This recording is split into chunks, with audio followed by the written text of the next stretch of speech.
안녕하십니까. 고독달팽이 부동산 김석준 소장입니다. 오늘은 삼성전자 HBM4에 대한 이야기인데, 삼성전자가 올해 하반기에 아마 조금 늦겠죠. 늦은 하반기에 HBM4를 생산할 예정인데, 지금까지는 뭐 공식적으로나 비공식적으로나 HBM4에는 하이브리드 공정을 사용을 할 것이라고 얘기를 했거든요.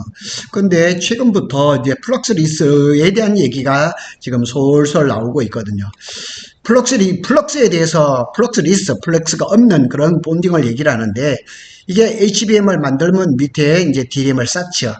쌓으면 위에 층하고 밑에 층을 연결을 해야 되잖아요. 여기가 이제 범프입니다. 범프고 위에하고 밑에 거를 이게 납땜을 합니다. 납땜. 이렇게 이제 가접을 한 상태에서 삼성전자는 여기에다 NCF 필름을 넣어가지고 열 압착을 해서 이제 완성을 하는 거죠. 근데 납땜을 하게 되면 여기 플럭스는 산화 잔류물이 남거든요. 그거를 제거를 잘 해야지만 불량 없이 잘 만들어내는 거예요. 그래서 거기에 대한 얘기를 오늘 좀 하겠습니다. 고적층 16단 이상을 얘기합니다. HBM4죠. 플럭스리스 시대가 온다. 작년 11월에 전자신문에 나왔던 기사를 읽어보면 HBM4죠. 20단부터 하이브리드 본딩이 적용될 것인데, 이거는 아마 26년부터겠죠. 그 이전인 16단 수준인 HBM4에서 플럭스리스 본딩이 도입될 것이다. 이렇게 얘기를 했어요. 그래서 플럭스리스 그 본딩에 대해서 가장 적극적인 건 마이크론이에요. 그 다음에 SK 하이닉스도 검토를 하고 있는데, SK 하이닉스의 본딩 방법 우리가 잘 아는 것처럼 MR 머프란 말이에요. 근데 MR 머프에서도 여기 플럭스리스하고 잘 맞아요. 그러니까 SK 하이닉스는 사실은 뭐 지금 MR 머프를 써도 되고 플럭스리스를 써도 되는 뭐 그런 정도로 기술 성숙도가 잘 올라와 있어요. 그런데 삼성전자는 NCF 방식인데, 삼성전자도 면밀히 지켜보고 있는 것으로 안다. 이렇게 얘기가 난 거예요. 그래서 제가 이 기사를 좀 한번 쭉 한번 살펴보는데요. 삼성전자가 HBM4의 개발을 앞두고 약간 갈팡질팡 한다는 느낌이 좀 들어요. 왜냐하면 원시 D램도 지금 잘 안 만들어지고 있고, 원시 D램은 지금 그 테스트 라인에 들어갔는데 아마 5월경에 그 결과물이 나올 거예요. 그러면은 대량 생산으로 만일 간다 그러면 결국 하반기에나 돼야지 이제 원시 D램이 나오고 그걸 가지고 HBM4를 만드는 거죠. 그런데 본딩도 NCF 방식이 아니라 하이브리드 본딩으로 간다고 했는데 지금 또 이게 플럭스리스를 검토를 하고 있거든요. 이 플럭스로는 납땜을 할 때 이제 금속 산화물질을 제거를 하는데 요거를 제거를 잘 해야 되거든요. 요게 산성 혼합물이란 말이에요. 근데 이 잔류물이 남으면 뭐 장치의 고장뿐 아니라 전류 누설, 결국 발열이나 뭐 이런 데로 이어지고 불량으로 이어지거든요. 잘 보시면은 여기가 이제 범프고 위에 D램하고 밑에 D램을 연결을 하고 여기에 이제 납땜이라는 공정이 들어가는 거죠. 그래서 요 사이가 30나노 정도로 30 마이크론 정도로 굉장히 얇단 말이에요. 근데 여기는 하이브리드 본딩이란 말이에요. 하이브리드 본딩. 근데 위하고 여기 밑에 장하고 사실 간격은 제로예요. 그래서 여기는 플럭스리스니 이게 납땜이니 이런 게 아무 필요가 없거든요. 위에 D램하고 밑에 장을 그냥 바로 붙여버리니까요. 그러니까 여기에 보면 이 간격을 납땜을 하면서 플럭스가 남는다든가 이런 문제가 발생을 하는데 그걸 플럭스 없이 한번 해보겠다. 이 얘기예요. 그래서 삼성전자가 하이브리드 본딩을 검토를 하면서 플럭스리스를 이제 지금 검토를 하고 있는데 주요 협력사와 관련 장비에 대한 데모 테스트, 이제 지금 시험 테스트를 하고 있는 거죠. 그래, 하이브리드 본딩이나 플럭스리스 본딩이나 기술이 아직은 연구 개발 수준이란 말이에요. 아직까지 이게 성숙도가 올라간 것은 아니에요. 그래서 어떻게 보면 잠재적 후보라고 생각하면 돼요. 그래서 삼성전자가 이제 HBM4에서 하반기죠. 연말까지 플럭스리스를 할 건지 어느 것을 할 건지 검토를 결론을 내겠다는 얘기죠. 자, 이 장비를 보시자고요. 쿨리케 앤 소파라는 회사에서 플럭스리스 TC 본드입니다. 이걸 발표를 했어요. 이 내용을 조금 보고 가겠습니다. 자, 미국하고 싱가포르에 본사를 두고 있는 HBM의 플럭스리스 TC 본딩을 전문으로 하는 회사입니다.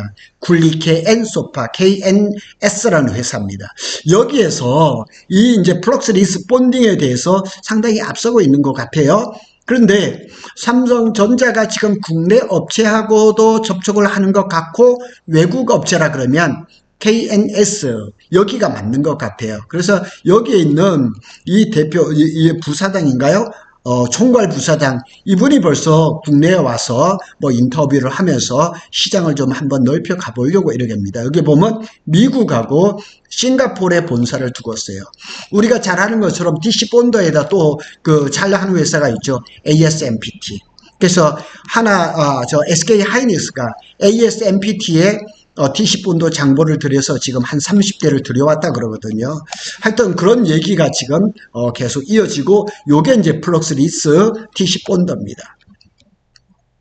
플럭스리스 본딩은 고적층, 고밀도 HBM의 구현에 용이하다 이렇게 얘기를 하고 있습니다. 근데 삼성전자는 지금 NCF 방식을 쓰고 있거든요.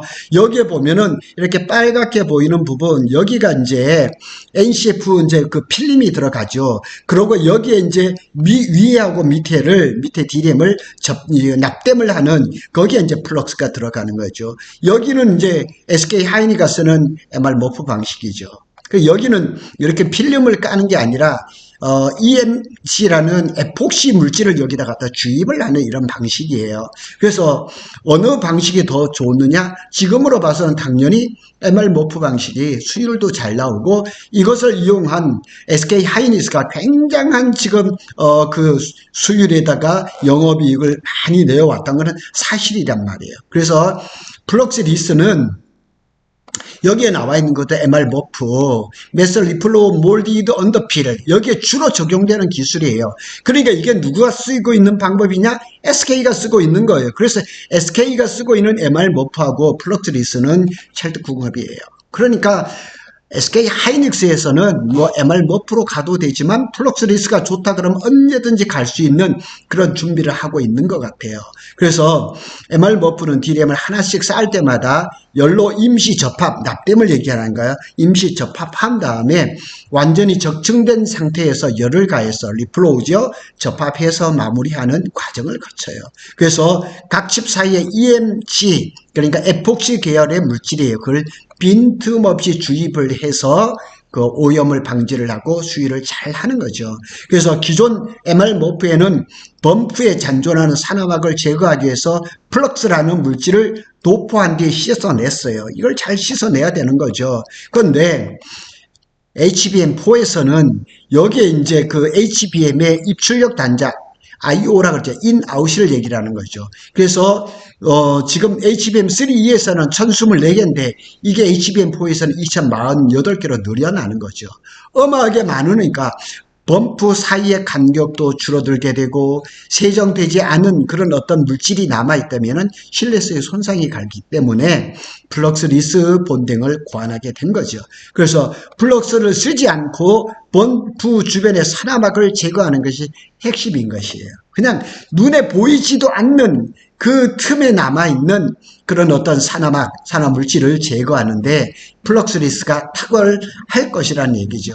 그래서 삼성전자가 제가 서두에도 말씀을 드렸지만은 차세대 HBM, 그래 HBM4를 얘기를 하는 거죠.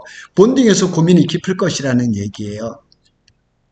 삼성전자가 이제 이 사안의 정통한 관계자가 말하기를 삼성전자가 당초 로직 반도체 플럭스리스 본딩을 첫 도입하려고 했으나 메모리에 투자를 집중하면서 먼저 HBM향, 포하향 적용 평가에 들어간 것으로 안다며 올해 말까지 양산 인증을 받는 것을 목표로 하고 있다. 자, 잘 보세요. SK 하이닉스는 지금 하반기 3분기부터 엔비디아에 대한 HBM4를 지금 납품하려고 지금 준비를 하고 있거든요.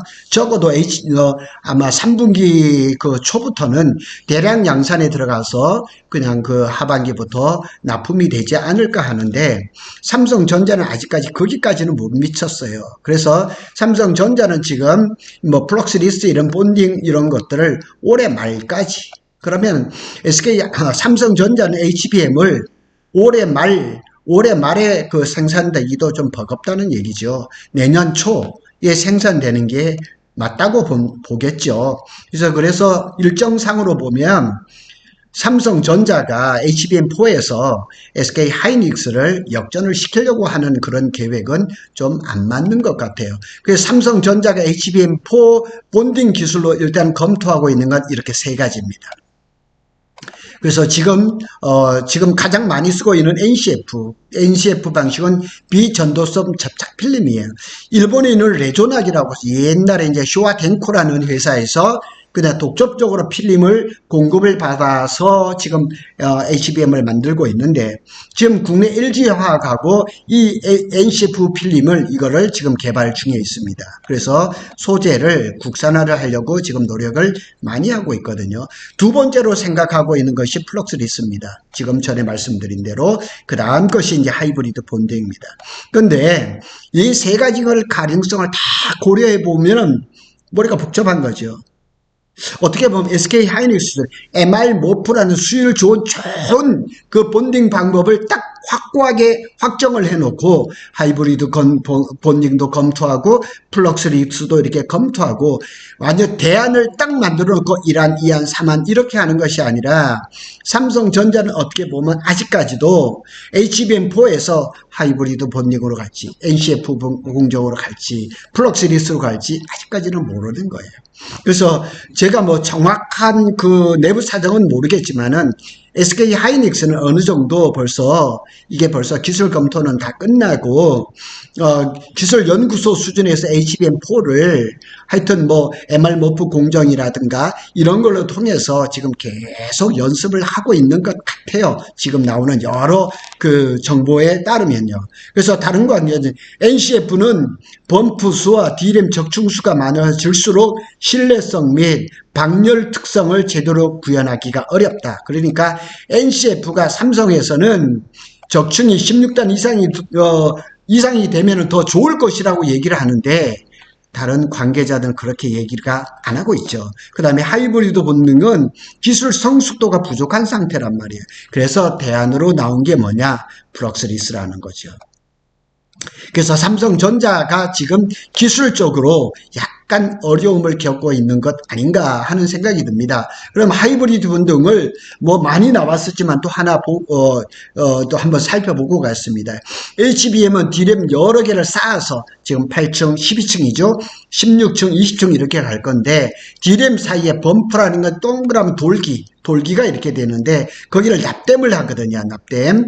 그런데 하이브리드 본딩은 이 범프가 없단 말이에요. 그냥 바로 D램하고 D램을 바로 연결을 해버리니까 두께도 엄청나게 절반으로 가까워지고, 또 D램하고 D램 사이가 가까워지니까 데이터 전송이 빨라지고 발열이 굉장히 줄어드는 거죠. 그러니까 전기를 확실히 덜 먹는 거죠. 그래서 앞에 그림처럼 이거는 8단인데 이거는 16단이에요.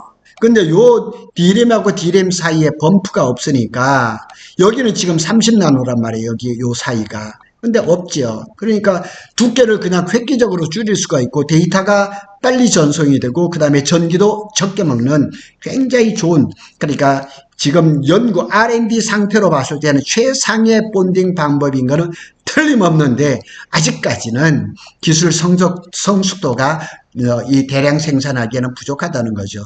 그래서 범프를 사용하지 않기 때문에 피치를 줄일 수가 있고, 그 다음에 발열 문제를 상대적으로 적으니까 전기를 적게 먹죠. 그러니까 얇게 쌓을 수가 있으니까 높이를 최대한 줄어들게 할 수가 있죠. 그런데 기술적인 난도는 높단 말이에요.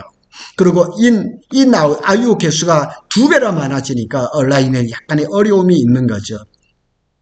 그래서 하이브리드 본딩이 좋은 방식인 것은 틀림없어요. 적어도 내년 하반기 정도에는 공식적으로 나오지 않을까 이렇게 생각하는데, 여기 보면 작년 벌써 7월 달에도 SK 하이닉스도 플럭스리스를 지금 도입을 검토를 하고 있었어요. 다 하고 있는 거예요. SK도 그렇고 마이크론 그렇고 삼성도 다 그래요.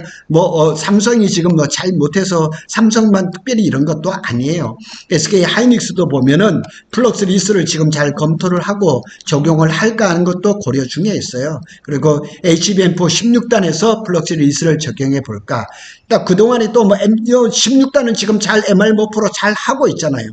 그래서 MR-MOF 기술을 통해서 오랫동안 적어도 3, 4년 이상 아닙니다. 그거보다 더 되는 이 MR-MOF 기술을 지금 그 노하우를 축적했거든요. 그래서 플럭스 세정이라든가 그런 기술적 노하우가 굉장히 쌓여 있어요.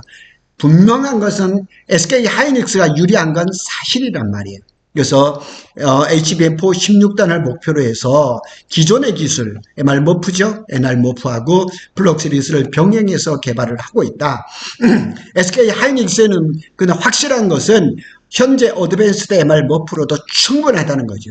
충분하지만 앞으로 20단을 쌓고 20단 이상도 가야 되기 때문에 그렇다고 해서 그 플럭스리스를 그냥 이렇게 제껴놓을 수는 없는 거죠. 그래서 기술은 적극적으로 검토하되 SK 하이닉스는 어드밴스드 MR-MOF로 가는 것은 기정사실인 것 같습니다. 다만 우리가 기대하는 삼성전자가 12단, 16단, 20단 HBM4 개발에 있어서 이런 본딩하는 거 적극적으로 한 방법을 딱 점 찍어 가지고 기술 성숙도를 좀 높이는 것에 집중해야 되지 않겠냐 하는 그런 생각을 좀 하게 되는 그런 내용입니다.